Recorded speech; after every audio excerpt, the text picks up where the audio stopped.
to be proactive rather than reactive with your approach to time. That's what we're talking about today. Hi, this is Frank Buck, and this is the place to be if you want to get organized and make it look easy. My guest today is Dave Buck, and to answer the question you all have on your mind right now, no, we are not related at all. Dave, welcome. So glad to have you. Welcome, Frank, though, but if people equate your intelligence to our last name, I'm going to own it then, okay? So Fantastic. My whole life I've heard, yeah, well, the buck stops here, ha ha ha, as if I hadn't ever heard that one before. And you're making the big bucks. There's all kind of plays on words that you have heard. But for our audience, we first met, we were both asked to speak at a summit called, it was the Time Blocking and Task Management Summit, I believe, in 2023. And so each of us presented. And then in addition to that, there were some interviews set up. And so I was chosen to interview Dave. So Dave, why don't you, if you'll start by just bringing our audience up on who you are and kind of your little corner of the world. well, again, thank you, Frank. It's an honor to be here and to talk with you again, since, yes, you said we've done this before. So a little bit about me. I have got 35 plus years in what I call business development. That's a fancy word. I was in sales. And so for most of my career in sales, as I got going in that, I found that, these amazing good looks and my charisma wasn't going to get me the sale. What I found got me the sale and became the foundation for my success was I wanted to be as prepared or more prepared than my competition. And that I found revolved around me being able to use my time well. And that became how I worked with clients, because not only did I want to save myself time, I wanted to build trust through them through managing their time as well, meaning making things as easy as possible for them. And so in and amongst all that, about 4 years ago, I left what I felt was my most favorite job, but I got the entrepreneurial bug and I started my own business. I called it Kairos Management Solutions. Kairos is one of the Greek words for time. And right now, I help two sets of people. I help people who are in careers, so individuals, teams, and companies, work out what I call a time optimized strategy for how they can be more productive to whatever level that they need, but also through my own personal journey in trying to figure out what post-career life is going to be like. What am I going to do when I choose to decide working? I also have a second group of people that I work with, and those who are headed into retirement, where we craft this time optimized strategy for what I call post-career or retirement life that helps them get the most out of what they're going to do, with a lot of cases, a lot more flexibility in how they can use their time. Okay. And at the end, we'll always ask the question, how can people find out more about you? But I'm sure even at this point, people are going, where's the website? So give us the URL, if you would, of where people could go. Sure. Thank you. It's infinitylifestyledesign.com, all one word. So infinitylifestyledesign.com. And when you get to the front page, one of the things the foundations that I use with people, I have two assessments: the time management analysis for those people in career, and the retirement time analysis for those thinking about post-career. You on the front page there, you're welcome. You get a free complimentary summary assessment. You can take one or both of them. Fantastic. And I know people as they reach our age, making that transition in life for what you've done for maybe several decades to now, what am I going to do in post-retirement? How am I going to handle finance? The whole nine yards. It's almost like sort of like a second life, a second start, so to speak. So, it's a really great information. Thank you. I know in your work you talk about optimizing time, and really you break it down into two different perspectives: internal focus and external focus. Could you share a little bit of what that means to our audience? Sure. So I like to use the term optimize versus management. And again, nothing wrong with management. This is not a criticism, but when we look at management, sometimes that is a reactive approach to things that we do. We can be very effective at managing, but we can be handling things as they come to us. And so my principle and my hope is that people flip that script, become more proactive. And that's where I bring the optimizing in, because I think it's a better word to describe how you can try to anticipate what's going to happen. And then you weave that into your equation on how you're going to use your time. You're never going to get it right. I mean, I can't predict. If somebody does, then you need to write that book. But for me, I try to anticipate as much so that I am the keeper and the owner of my time and I can negotiate things differently. And then when it comes to internal and external focus, I think that focus is the key that I work with my clients most on, and as it revolves around that, because we're naturally challenged today on our focus from a whole host of areas. And what I mean by internal focus is those are the things that you allow yourself to stop what you're doing or to be disrupted by um, due to events in and around you. And then external focus are those areas where you necessarily don't have control, as much control, but they come at you from the outside in and keep you from being focused that way. Yeah. Just looking at my notes and in preparing for this interview today, one of the things I did was just simply went back to the notes preparing for that first interview and the notes that I took as we talked. And one of the things that I jotted down that I'm looking at right now, you talk about procrastination as one of the internal things, which I think probably everybody would go, yep, that's something that's internal, we control. But you talked about procrastinations when you put things off more than once. So tell us about that little distinction. Yeah, so some people say that, oh, I've procrastinated on this, and I'll say, it's okay, tell me why you procrastinate. Well, I wanted to do it on Tuesday and I did it on Thursday. And I said, really? Did you really procrastinate then? Or did you reprioritize what you had to do? And so I try to tell people you got to give yourself grace.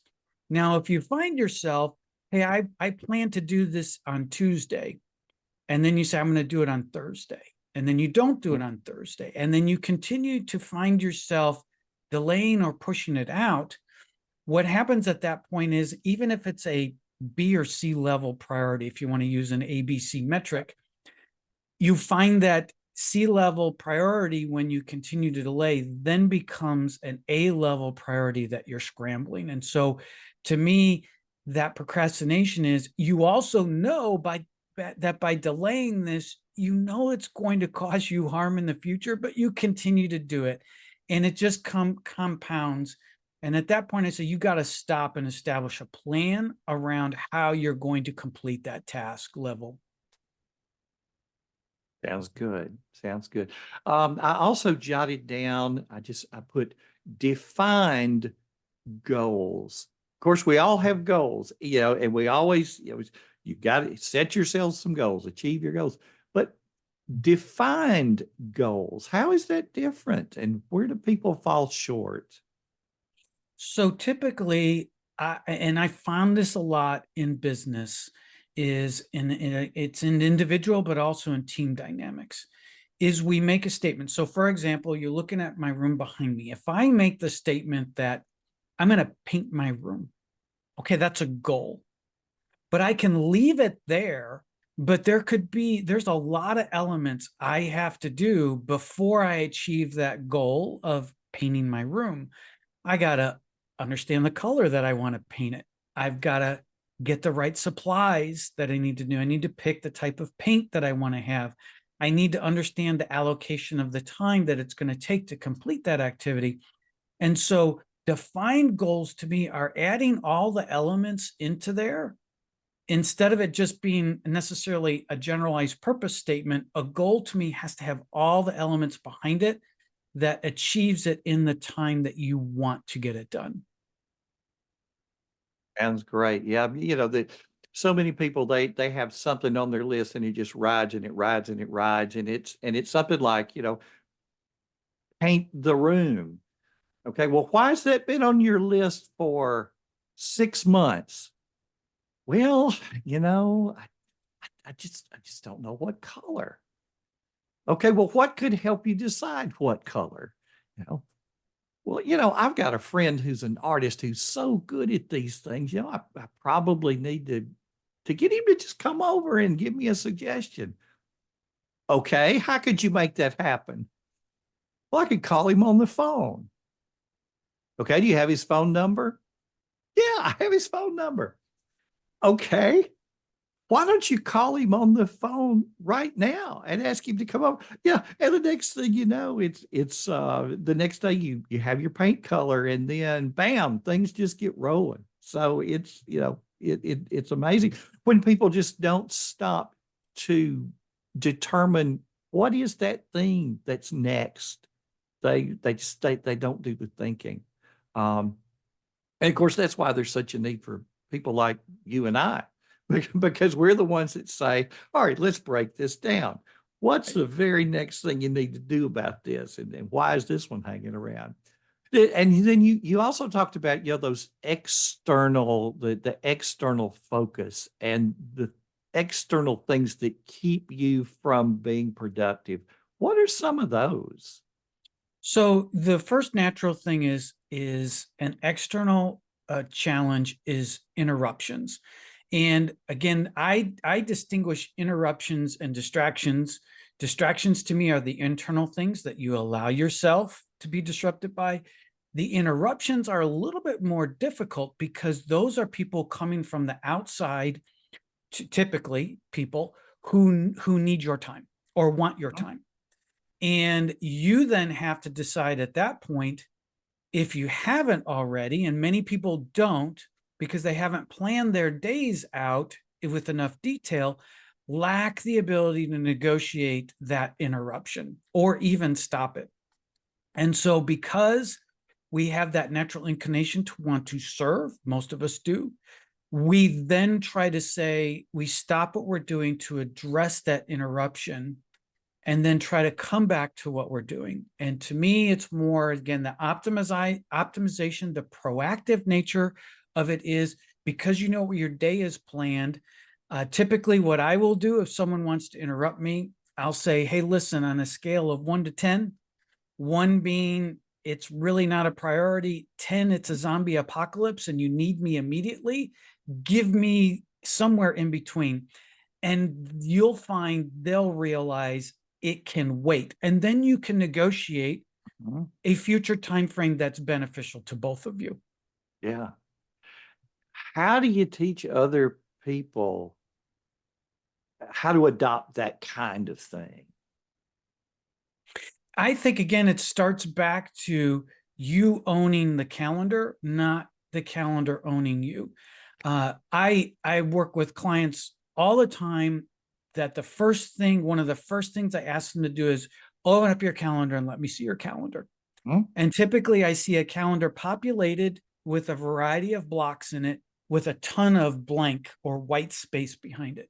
And so I'll say, so tell me what's going on these areas you have allocated off. And they'll say, oh, that's usually either a meeting I called for, or it's a meeting that I've been asked to attend. And I said, okay, so what's happening in the white spaces? Well, I'll try to work on my task lists or do other things. And I said, well, what if someone puts a late breaking meeting in there? Well, I'll try to figure out what I'm doing. I'll reallocate that and I'll go handle the meeting.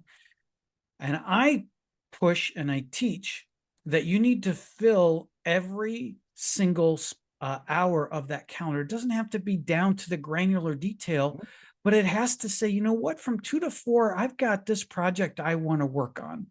And I'm going to put it on my calendar. And it doesn't mean that you're so rigid that you don't make yourself available for assistance, but it offers you that opportunity to negotiate. So if someone comes in and says, they're going to put a meeting on top of what you're doing. You can say, particularly if it's your boss, you can say, I need a little help prioritizing things because I'm working on this project that you have due later in the week. You just drop something else in that time frame. Either does that take precedence and you're going to give me more time on this other thing? Help me understand that. So it immediately puts you in a negotiating standpoint for the value of your time. Sounds great. Yeah. And as you're talking, I'm thinking back to my background as a school administrator. I was a principal for many years. And of course, everybody needs a little piece of your time, and the teachers only got a short planning time during the day. So they're coming in, here's a knock at the door. It's the only 30 minutes that they're available the whole day. So that's the only time they can come and try to get a piece of your time. So you're interrupted here, you're interrupted there. And I found something that worked for me was in the morning before all the classes start, just walking the halls, just being out in the halls. And so everybody knew they were going to have a shot at me first thing, so for that little question that would take 15 seconds, they were going to have a shot then because they didn't want to interrupt. But if they knew, here's a time when I know I'm going to have a little piece of his time, that cut down so much on the other interruptions. And then I also find, the ability to negotiate with your boss. For example, there have been times where I've had a Zoom meeting scheduled with someone who's in education, and it's on my calendar, it's on their calendar. This is an appointment. And, I'm in the Zoom room and they're not. And they don't show up and they don't show up. And then later when I get up with that person, they said, well, my principal asked me to do, and they're my boss. And I said, well, did they say, stand him up? Forget about that meeting you had on your calendar. Just do this and stand him up. Well, no. So if your principal knew that you had a meeting scheduled, do you think they would have asked you to do it right then? Well, I don't know. Well, of course not. I would never have done that to a teacher. I would have said, oh, no, go ahead with, I didn't know you had that on your calendar. This anytime in the next couple of days will be fine for you to do this task. So I think we just have to be honest with other people about what's on our plate. They can't read our minds. And if we don't tell them, they're not going to know.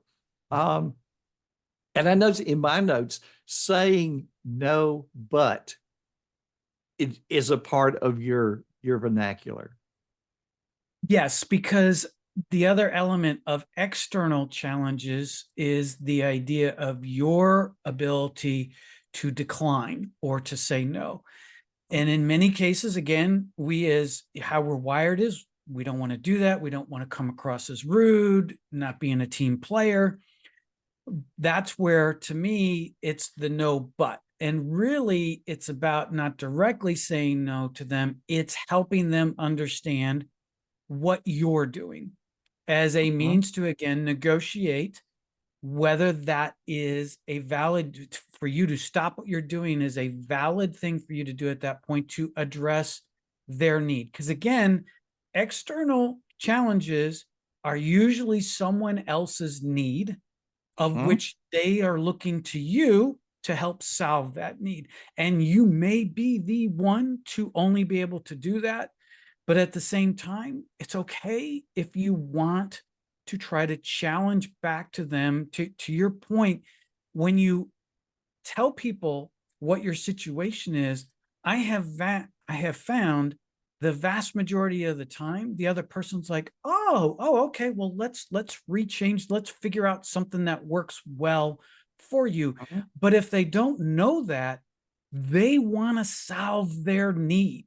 And they're going to continue, and you're going to be that tool to help that happen. They may not think to ask you if your time is already being used.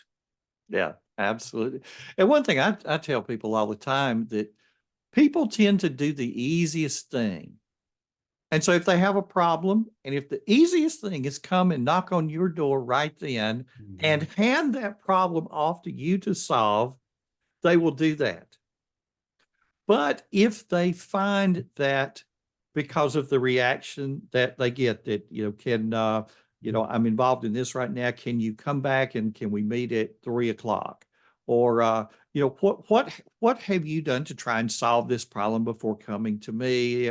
Then they find that the easiest thing to do is try Googling it themselves, to try a little something first and then bring it to you. Then if they don't, what they're going to find is, well, now they kind of have to go back and do a little homework on their own before bringing that problem to you. I'm looking again at the notes that I took when we talked last time, and I wrote lack of focus equals 2 times as many errors. So that goes back to the interruption sort of thing. Yes. So I had found when I looked at a lot of data, because obviously I get a lot of data from the assessments that I do, coupled with independent research.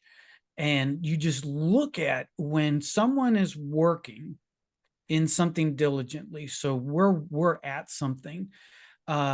Once we get interrupted, it can take us, depending on what we're doing, 15 to 20 minutes to get back to the level of productivity that we're at prior to that interruption. So you can imagine if you're in an office environment and you need protected time, and you have where people are coming to you all the time, you can take a 2-hour project and turn it into a 4-hour activity, simply because it takes you time to get back into the level of focus that you were at. And so the idea of proactively going out and negotiating that protected time, whether it's if you're a leader, you tell your team, for the next 2 hours, everybody, unless there is a level 10 issue that's out there, it's got to wait because I have to get this done. But as a leader, you need to do the same thing. If your team has to work on an important activity, you've got to wait for your interruption unless it's a level 10 problem, so that you're not taking the focus away of what they need to do for their jobs. Yeah. Yeah. So about 15 to 20 minutes just to get back on track. And, some of the statistics I've said, very close to that, I think it's Michigan State. It was like 23 minutes. And, okay. Yep. and then there's the statistic about how often people in the business world are interrupted. I've seen anywhere from every executive from 3 minutes to 8 minutes that an interruption occurs. So if the interruption is happening every 3 to 8 minutes and it's taking you anywhere from 15 to 23 minutes to get back on track, you do the math and you go, how does anybody get anything done? So you're on those days when you come to the end of the day and you go, I'm further behind. I worked all day long. I'm further behind now than I was to start with. What do I do? So interruptions, and all the time management research I've read, back when I was doing my doctoral dissertation now, 25 years ago, gosh, where has the time gone? And so much of it was, if you can control the phone and drop in visitors, you can control your day. You got to get a handle on those 2 things, the phone and drop in visitors. And now we got to add to that tons of email, voicemail, instant messaging. The interruptions are coming from everywhere. Slack, you name it. And so we've got to protect our time, and nobody's going to look out for my time the way I am. That's my response. That's on me. I can't blame somebody else for not looking out for my time if I don't. And I know, I'm sure you feel the same way. Totally. Couldn't have said it better. Right. What have we not talked about that you would like to be able to get across to people? So we talked about the external elements of it, and there is definitely a linkage and a correlation between interruptions and distractions. Interruptions external, distractions internal. And to me, distractions is actually the number one area we go to. So procrastination is a close second, but distractions are actually the biggest challenge that people are dealing with now that I work with. Mhm. And the biggest impact related to that is you mentioned it, emails, text. We are allowing ourselves to stop what Mhm. we're doing.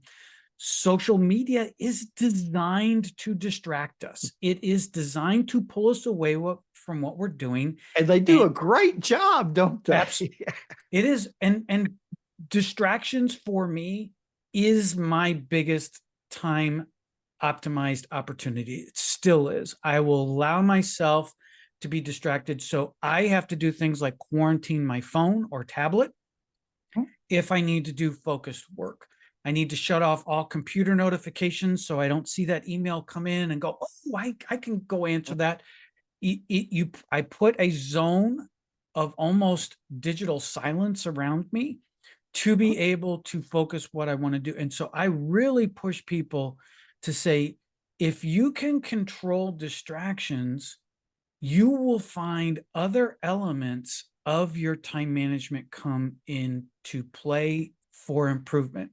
So if you can control distractions, you're probably not procrastinating as much because you don't allow those distractions to take you away from what you're doing. So I'm a big proponent of, if there's one area that I would tell people to start to control their time, is to put limits on the use of their phone for social Mhm. media purposes.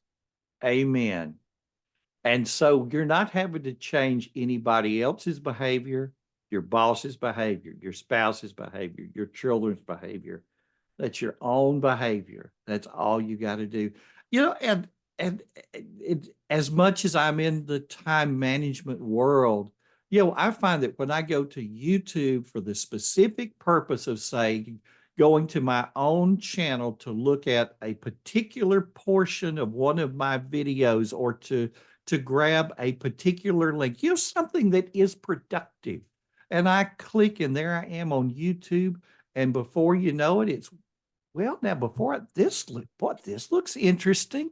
Let me just watch a couple of minutes of this little, and then this one looks interesting. And the next thing you know, 30 minutes have gone by, and I'm going, why was it that I came here to YouTube in the first place? Yes. And and it goes back to the interruption, and the thing. Not only are we interrupted by either ourselves or someone else, what, every 3 to 8 minutes, and it takes how many minutes to get back on track. But then the thing is, so often we don't get back on track.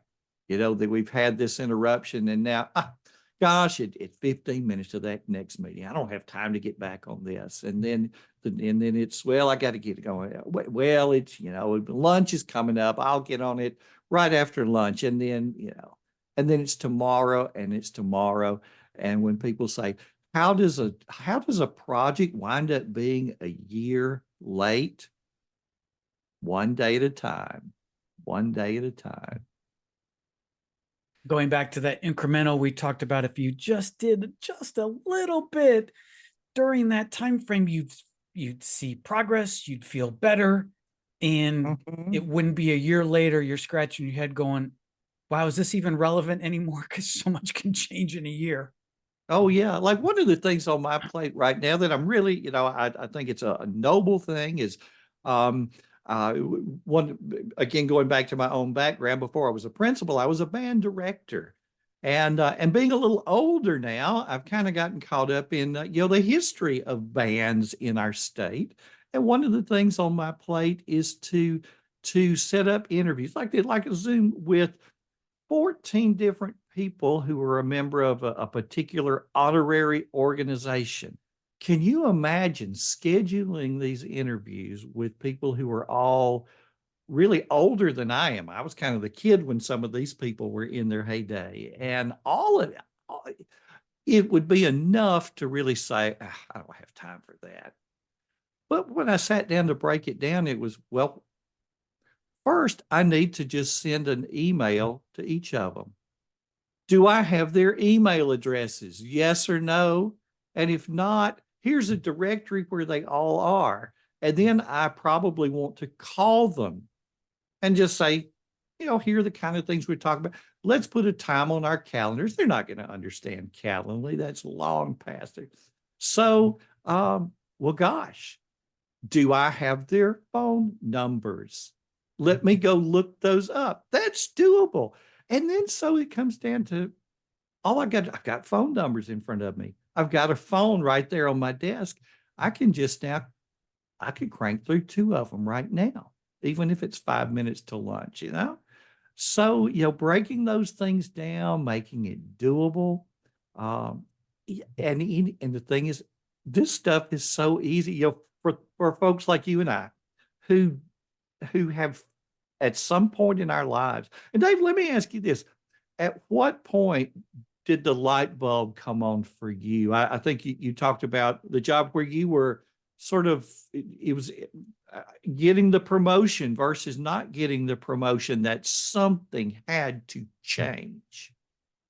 Yeah, thank you. So for me, I realized that when I saw that I was in front of a buyer and I delivered, I had a wonderful boss, still a mentor of mine. I still talk to him, who was all about preparing for the sales call.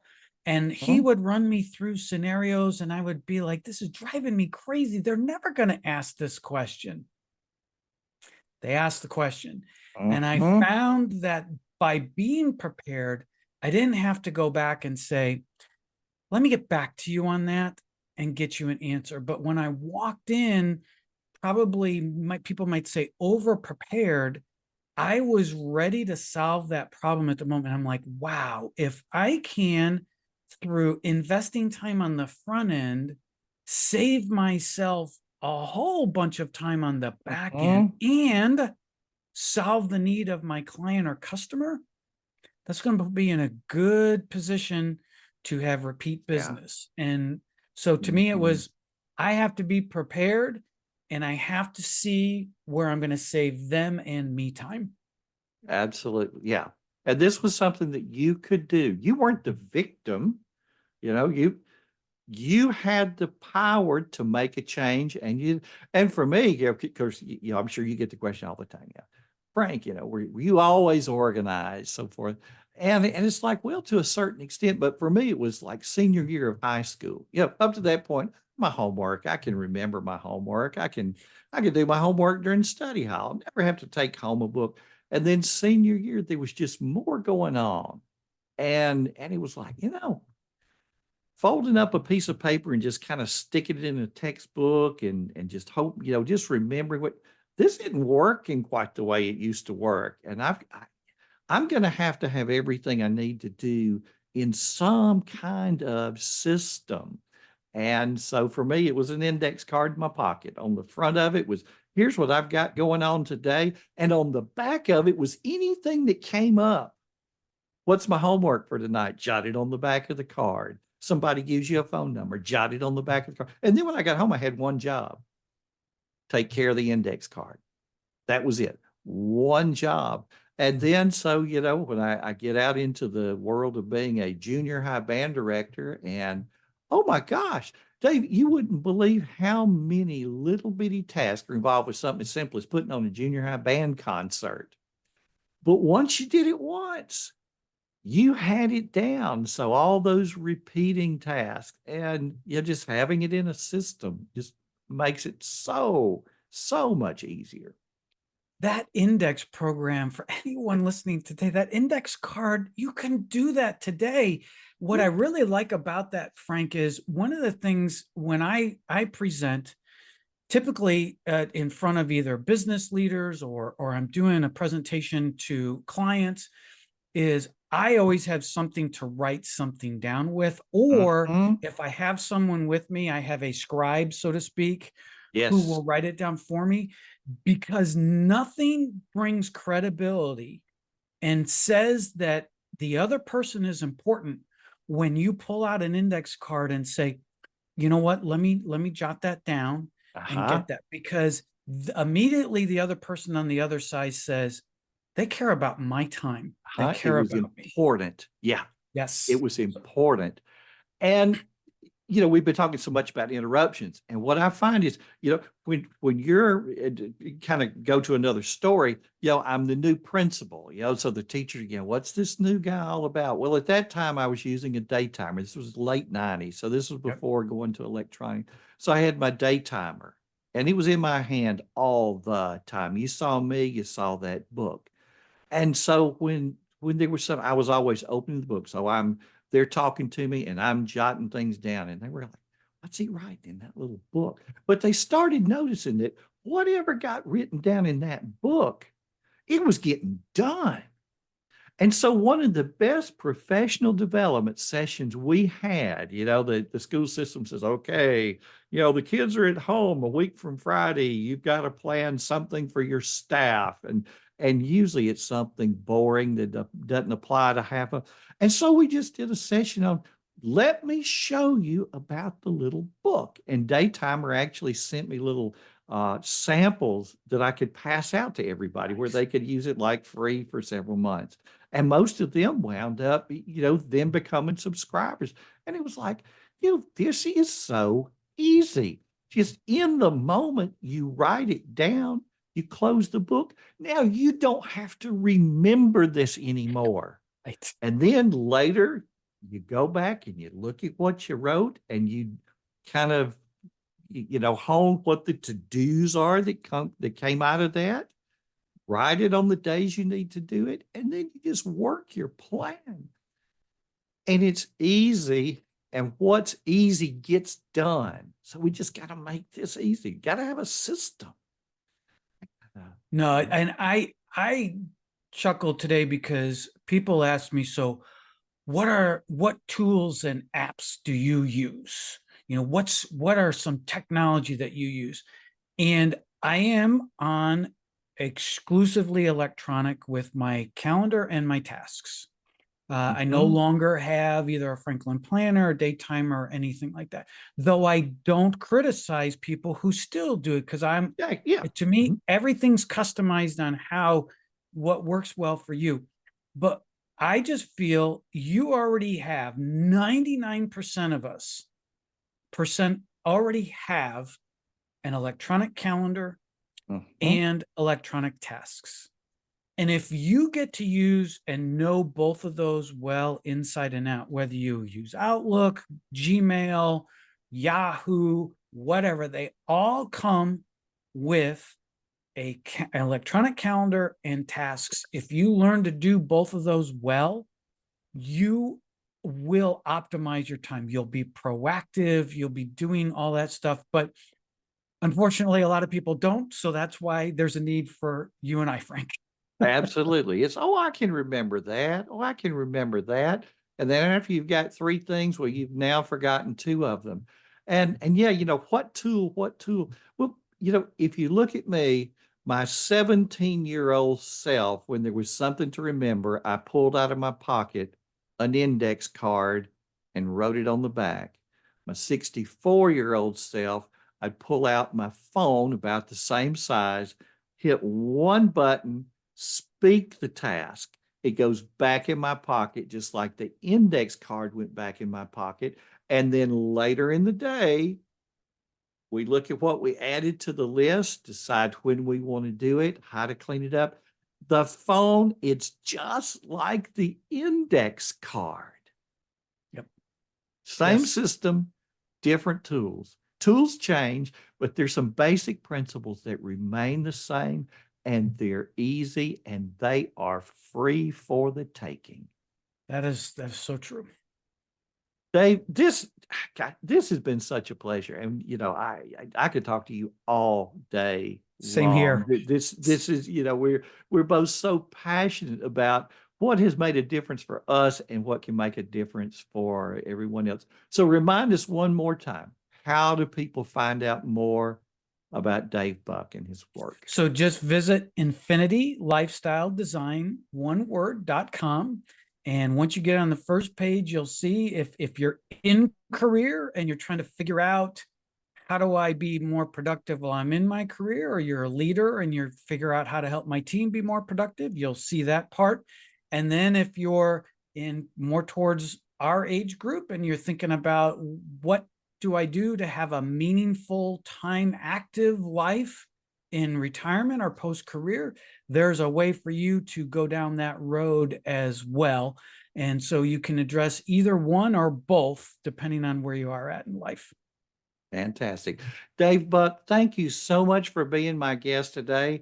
Thanks for everybody who's tuning in. And if you enjoyed this interview, and I know you did, I think you'll enjoy these two. Take a look at them right over here and consider subscribing to the channel so that you never miss a thing.